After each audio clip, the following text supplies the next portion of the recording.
ประธานสอนไซศรีพันดอนนายกรัฐมนตรีแห่งสาธารณรัฐประชาธิปไตยปากีสถานลาวได้พบปะและเฮ็ดเวียกกับสมเด็จมหาบวรธิบดีหุ่นมาเน็ตนายกรัฐมนตรีแห่งราชอาณาจักรกัมพูชีในโอกาสเดินทางติดตามประธานทองลุ้นศรีสุริตเลขาธิการใหญ่ประธานประเทศแห่งสาธารณรัฐประชาธิปไตยประชาชนลาวเยี่ยมยามรัฐกิจราชอาณาจักรกัมพูชีในวันที่6 หาวันที่ 7 กุมภาพันธ์ 2026 2นายกรัฐมนตรีลาวและกัมพูชีต่างก็ได้แสดงความปิติยินดีที่ได้พบปะเฮ็ดเวียกร่วมกันในครั้งนี้มีความหมายสำคัญอย่างยิ่ง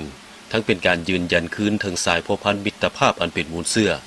และการเป็นเพื่อนบ้านใกล้เฮือนเคียงที่ดีบ้านแก้วเมืองดองที่มีมาแต่บูหานการเพื่อหัดแน่นการเป็นคู่ร่วมยุทธศาสตร์รอบด้านมั่นคงและยาวนานระหว่างสองชาติลาวกัมพูชีให้แตกดอกออกผลและก้าวสู่ล้องเลิกอย่างบ่หยุดยั้งพร้อมเดียวกันนี้สองฝ่ายได้ปรึกษาหารือและแลกเปลี่ยนความคิดเห็นเกี่ยวกับการพัวพันร่วมมือสองฝ่ายในระยะผ่านมาเป็นต้นการพัวพันร่วมมือด้านการเมืองการต่างประเทศเวียกงานป้องกันชาติป้องกันความสงบด้านเศรษฐกิจการค้าการลงทุนการท่องเที่ยวด้านเกษตรกรรมพลังงานและการเชื่อมโยงโครงสร้างพื้นฐานเวียกงานชายแดนและเวียกงานอื่นๆสองฝ่ายได้ตีราคาสูงต่อสายพัวพันมิตรภาพและการร่วมมือฐานบ้านใกล้เฮือนเคียงที่ดีซึ่งได้รับการยกระดับเป็นคู่ร่วมยุทธศาสตร์รอบด้านมั่นคงและยาวนานและพวกได้รับการเสริมขยายเข้าสู่โลกหลักอย่างต่อเนื่องผ่านการแลกเปลี่ยนการเยี่ยมยามของการนำคันสู่และคะแนนการต่างๆอย่างเป็นปกติสองฝ่ายเห็นดีเป็นเอกภาพสืบต่อแลกเปลี่ยนการเยี่ยมยามซึ่งกันและกันของคณะผู้แทนในทุกระดับเพื่อแลกเปลี่ยนบทเรียนและปรึกษาหารือกันละเอียด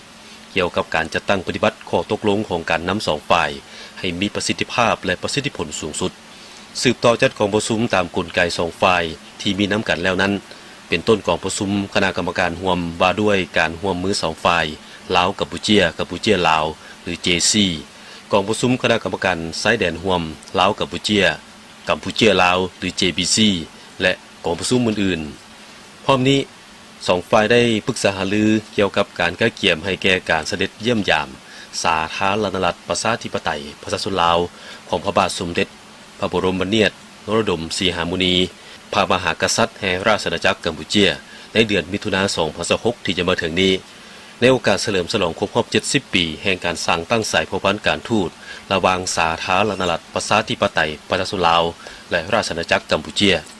นอกจากนี้สองฝ่ายได้แลกเปลี่ยนความคิดเห็นเกี่ยวกับสภาพการภาคพื้นและสากลที่มีความสนใจร่วมกัน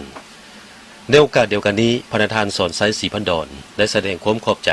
ต่อการต้อนรับคณะผู้แทนลาวอย่างอบอุ่นสมเกียรติและเต็มไปด้วยไมตรีจิตมิตรภาพอันสนิทสนมของฝ่ายราชอาณาจักรกัมพูชีในครั้งนี้พร้อมนี้ประธานสอนไซศรีพันดอน